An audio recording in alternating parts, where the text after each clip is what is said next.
Good evening, ladies and gentlemen, and welcome to another exciting edition of Seekers of the Supernatural with Ed and Lorraine Warren. I'm your moderator, Tony Sparrow. You know, in the past shows we've talked about hauntings throughout New England. Places as close as our own backyard, the Union Graveyard, places around Fairfield County, and Connecticut, Massachusetts. But tonight we're going to travel a little bit farther. Tonight we're going to go to an ancient but mystical land, a place where hauntings are so common that it makes people like Ed and Lorraine go there year after year to find those hauntings. Tonight we're going to go to a haunted pub in Peebles, Scotland. It's been haunted for many, many years, I believe hundreds of years. And Ed and Lorraine, of course, have investigated it. They tell me that the phenomena is still going on today. So I'd like to open a program, if I could, with Lorraine and ask her about Peebles, Scotland, and her initial investigation. So hi, Lorraine. Welcome to the show. Thanks, Tony. Peebles, Scotland is your typical Scottish village. Nice little main street, cute little shops.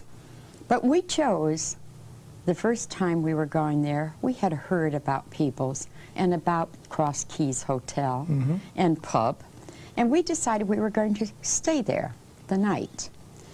And so we did. We interviewed numerous people regarding their experiences. And everyone was most cooperative, and everyone had had experiences. It is haunted by the ghost of a woman by the name of Marion Ritchie. Marion Ritchie was a very big, robust woman. Scottish woman. Scottish woman.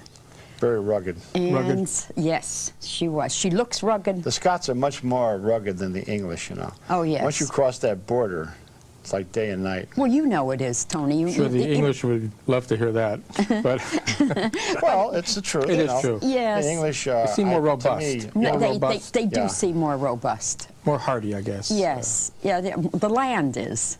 The ruggedness of the land probably makes it so. Yes, the land The is. Highlands, that's rugged people. And So where in Scotland, let's get it for the viewers, where in Scotland is this place? it's just south of Jedburgh, and Jedburgh is exactly 1 hour south of Edinburgh. Okay. So And, we're and talking. where Jedburgh is and Edinburgh, Loch Ness is in between there. And that's where Father Gregory Bruce, a very dear friend of ours, has seen the Loch Ness Monster on 3 occasions. Now, he's been prior of St. Benedict's Monastery for over 40 years. And when this man tells you he's seen the Loch Ness Monster, he's seen the Loch Ness Monster. There's no doubt about it. I know there's a lot of doubt in people's minds about the mysteries that occur, especially where you have monsters like the Loch Ness one. Oh, that's not true. But if they talked with the people who actually seen these things, and you know, Lorraine and I have interviewed thousands of people all over the world. And you know, we watch their body movements, we look at them, we know when they're telling the truth. If I can't tell when they're telling the truth just by them talking to me, Lorraine can tell by the aura. By the clairvoyance. And I want to tell you that, you know, some of the things that the people in Scotland tell you they've seen, phantom cars, phantom planes, ghosts, the Loch Ness Monster. We've seen things on the moors of Scotland that people listening and looking at us right now would never believe. I remember one night under a full moon, we're traveling up through the Highlands. We had gotten lost. There were 2 young ladies with us, Lorraine, myself, and 2 of these women. One was a psychic photographer, the other was a clairvoyant. It was just about 2:30 in the morning when I'm driving across these lonely moors, no trees, no buildings, nothing, for hundreds of miles around. Wow. And as I approach a curve, I see a man or something laying down with a white suit on and looking up at the moon like this. And I'm thinking, am I seeing things? Is this Halloween or what? And I yell to Lorraine. She jumps up and she sees it because she had her eyes closed with the 2 girls. I turn the car around, and here's this guy like a white suit. He's got his arms up like that, and he's looking at the moon. And I'd never seen anything like that. Now, there's no homes around. There's no cars around.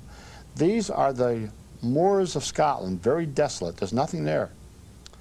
So I turn around again, and by this time he's gone. But you know, he had a look on his face. Now, people talk about vampires. If I were to describe a vampire, I would describe that man right there.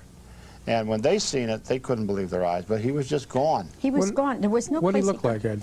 His face? He had a white suit on. Uh-huh. His face was almost white, and he had light hair, almost blonde. And when I first seen him, he was crouching down like this. And then the second time I came back, he was up like that with his hands, and then he was gone. He was just disappeared. That's amazing. Yeah. Did you see it Yes. Too? Oh, yeah. We all But were you know, you tell witness to people it. about stories like this, and they say, gee, that's a terrific ghost story. Yeah, they don't believe it happened. It was the real thing. We seen it, and we know what happened. We could talk all night long about experiences that we've had traveling through the Highlands of Scotland. I can remember one time also, we were going up to this place they called the Haunted Wood. And at that time, the heart condition was really bad. I couldn't walk too fast. And I let everybody go ahead of me. Now, this was a day when it was rainy, foggy, and the Haunted Woods were about 2 miles away. You had to go across the moors. Right. So I told everybody, go ahead. And I said, I'll take my time and I'll meet you there, because I wanted to get an old gnarl stick that I would make a walking stick out of.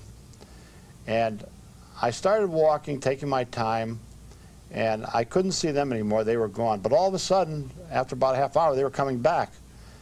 And I said, what's wrong? And they said, well, it's getting so foggy. They said that we can't go any further. We can't find it. But I was determined I was going to get that walking stick. So I said, okay, you guys go back, and I'll come back later to the hotel. Now, this was a hotel that was all by itself on the moors. I'm walking down this path, and I knew that there was a stone wall that led to where the Haunted Wood was. I would have to hit the stone wall, and I could follow the stone wall, and it would take me right to the Haunted Woods. As I was walking,